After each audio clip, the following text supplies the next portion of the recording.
Hello नमस्कार, स्वागत है आपका वानखेड़े रिव्यू एनालिसिस में। मैं हूं गिरीश वानखेड़े और मैं रेगुलरली रिव्यूज़ करता हूं फिल्मों के, वेब सीरीज़ के और डॉक्यूमेंट्रीज के।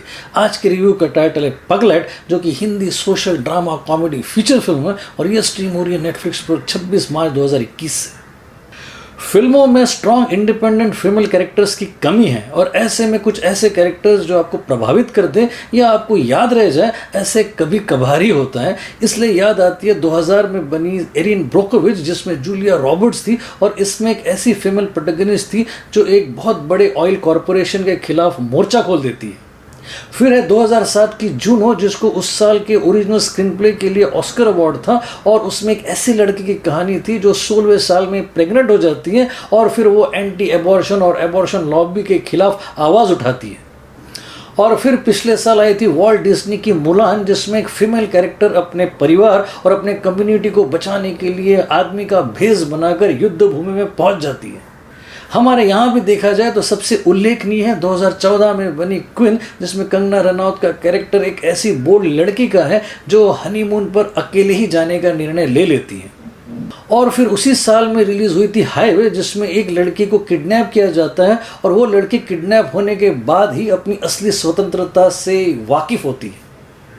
इन सारी फिल्मों की नायिकाएं बोल्ड है, करेजियस है, अपने निर्णयों के प्रति आश्वस्त हैं और साथ ही साथ अपने चॉइसेस के लिए रिस्पॉन्सिबल भी है। इसी पृष्ठभूमि को एक कदम आगे बढ़ाती है पगलेट, जिसकी नायिका अपडेटेड है, मॉडर्न है और आज की भाषा बोलने में सक्षम है। इस डार्क कॉमेडी की शुरुआत होती है एक बड़े हवेली नुमा पुश्तैनी मकान में, जहां हाल ही में हुई शादी के बाद दूल्हे की मौत हो गई है और उसकी दुल्हन असमंजस में बैठी है कि वो अपने दुख को कैसे जाहिर करे।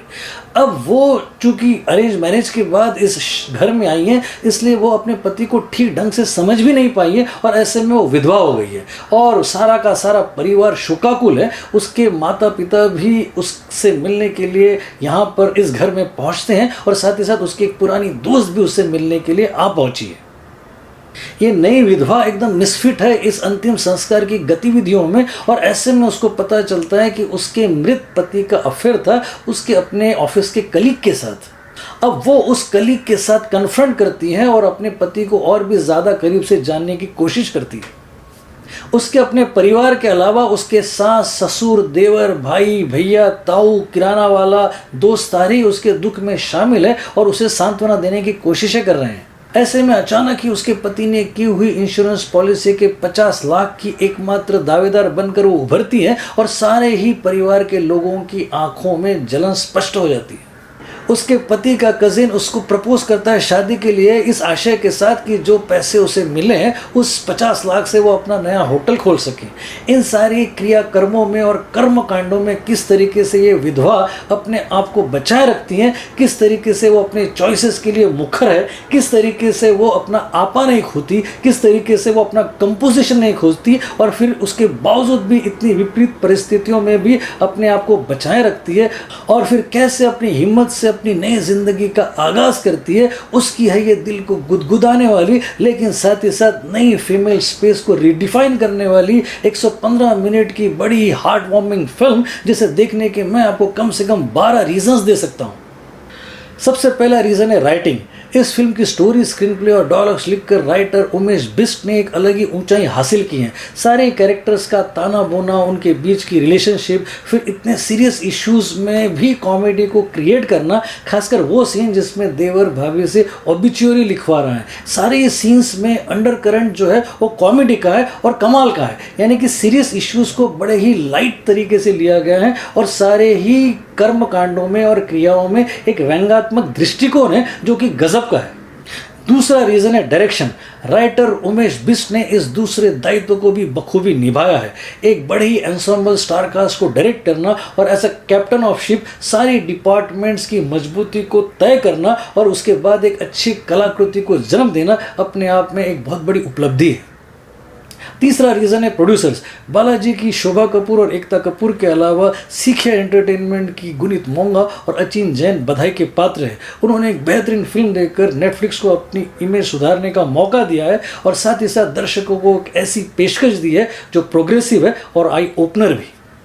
चौथा रीज़न है सान्या मल्होत्रा, दंगल से डेब्यू करने वाली और फिर 2018 की बधाई हो कि film fair critics award for best actress को नॉमिनेट होने वाली इस एक्ट्रेस की इस टेंडर एज में ये एक लैंडमार्क फिल्म है। एक नई नवेली विधवा का कन्फ्यूजन, उसकी पेप्सी पीने की जिद, उसका करेज, उसका कॉन्फिडेंस और उसकी इमोशनल स्ट्रेंथ, इन सारों को 100% साकार किया है सान्या मल्होत्रा ने। पांचवा रीज़न है आशुतोष राणा। इस एक्टर ने मृतक के शोकाकुल पिता की भूमिका को यादगार बना दिया है। 2 बार फिल्म फेयर अवार्ड ले चुके इस एक्टर ने जिस तरीके से परफॉर्मेंस दिया है वो नए एक्टर्स के लिए केस स्टडी है। छठा रीज़न है शीबा चड्ढा। इस थिएटर, फिल्म और टेलीविज़न एक्ट्रेस ने मृतक की मां के किरदार में बड़ी ही परिपक्वता का परिचय दिया है। उनकी उदास और रोती हुई आंखें और उनके दर्द की अनुभूति आपको विचलित कर देगी। सातवां रीज़न है रघुवीर यादव। ये एक्टर कभी आपको डिसअपॉइंट नहीं करता। कई नेशनल और इंटरनेशनल अवार्ड ले चुके इस एनएसडी के ब्रिलियंट एक्टर ने इस फिल्म में परिवार के मुखिया का रोल किया है और वो मुखिया ऐसा है जो अवसरवादी है, रूढ़िवादी है, परंपरावादी है, मुस्लिम्स को पसंद नहीं करता, रूढ़ियों में विश्वास करता है, दूसरों को डांटता है लेकिन खुद शराब पीता है, और ऐसा ही जो बड़ा स्टीरियोटाइप कैरेक्टर होता है उसे बड़ी आसानी से साकार किया है अपने ब्रिलियंस से रघुवीर यादव ने। आठवां रीज़न है एंसेम्बल स्टारकास्ट। मैं इस फिल्म की स्टारकास्ट को दुनिया की बेहतरीन एंसेम्बल स्टारकास्ट में से एक समझता हूँ। इतने प्रतिभाशाली कलाकारों की भीड़ इकट्ठा करना अपने आप में अजूबा है। इस फिल्म के मुख्य किरदारों के अलावा जो मृतक के प्रेमी की भूमिका में है साइनी गुप्ता, वो कमाल की है। उसके अलावा आंखों से बात करती हुई सान्या मल्होत्रा की दोस्त बनी श्रुति शर्मा, वो भी गजब की है। उसके अलावा जो गजब के कलाकार है वो है राजेश तेलंग, जमील खान, भूपेश पांड्या, आसिफ खान, सचिन चौधरी, मेघना मलिक, नकुल सहदेव, चेतन शर्मा और शारिब हाशमी, और इन सब के परफॉर्मेंस देख के बस आप सिर्फ ये कह सकते हो कि वाह क्या बात है। 9वां रीज़न है म्यूज़िक।